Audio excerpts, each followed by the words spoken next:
A triple disaster. Japanese is a different language to learn, and there are many words and terms that don't translate easily into English.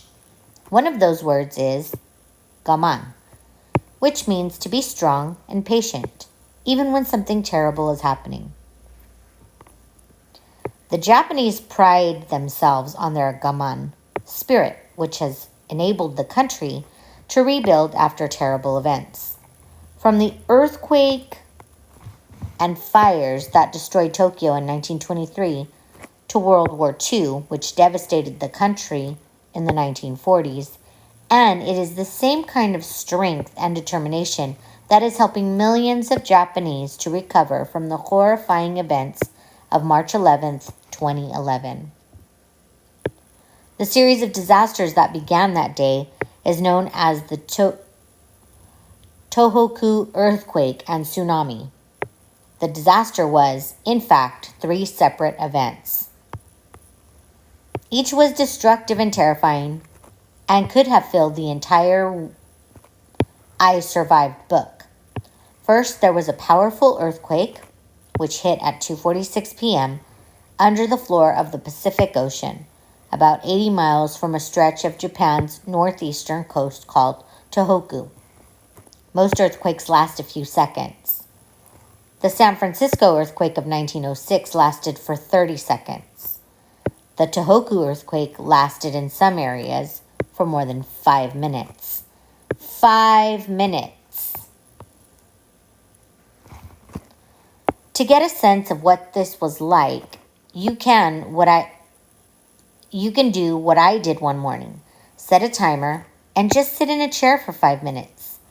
And then try to imagine as you're sitting there that your whole house is shaking, that the air is filled with an explosive roar, and that you are in a state of absolute terror.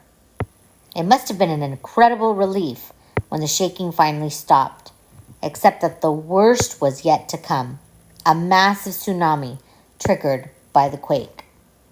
People in coastal Japan know that tsunamis, a series of massive, powerful ocean waves, often follow earthquakes.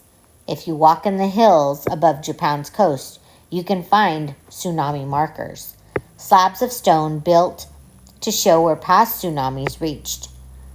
These markers were created by survivors of these tsunamis and were meant to warn future generations of the dangers of living too close to the ocean in a region prone to those disastrous waves. The markers are engraved with messages. Don't build below this spot, one says. Tsunami reached here, says another. Some of these stone markers are more than 500 years old. But few communities have obeyed these ancient warnings. Coastlines in Japan, like those here in the United States, are crowded with homes and shops and factories. Like Americans, most Japanese people have confidence that modern science and technology will protect against nature's power. Indeed, Japan has the best tsunami warning system in the world, and in many coastal areas, massive seawalls have been built to guard against tsunamis. Within minutes of the March 11th earthquake, alerts were broadcast all along the coast. Sirens blared, cell phones chirped, TV stations warned people to head to higher ground. But the seawalls and warnings were no match for nature's power. In some areas, the waves were more than 100 feet high. Seawalls crumbled like sandcastles. Boats were flung to the rooftops of buildings. Many people tried to escape to higher ground, but the wave followed them. Some of the towns that were destroyed were 5 miles from the sea, areas nobody believed were within reach of a tsunami. Thousands and thousands of people were killed on March 11th, 2011. Thousands more were injured and thousands are still missing. Hundreds of thousands of homes were damaged or washed away. Entire towns were obliterated. And yet, when the waters finally retreated, another disaster was unfolding at a nuclear power station called Fukushima Daiichi. The earthquake and wave had damaged the power station.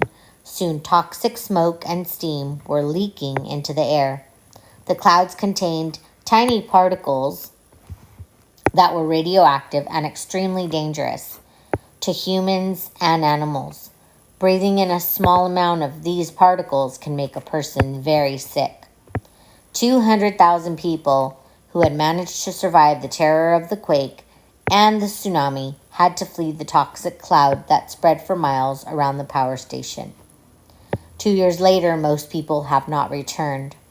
Several towns were so badly contaminated with radiation that they had to be completely abandoned, becoming ghost towns, their streets lined with empty houses, shops, and schools.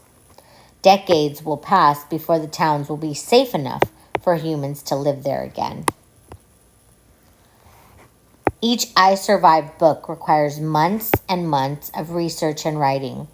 Most of the time, when I'm finished, I can almost imagine what it was like for the people living through the events I'm writing about. I could feel the terror of seeing a shark swimming toward me in a creek. I could practically smell the cannon smoke wafting across a Civil War battlefield. I could hear the screaming winds of a hurricane in my mind. But the Tohoku disaster was so enormous, I really can't begin to imagine what it was like. The terror, the destruction, the exhaustion, the despair.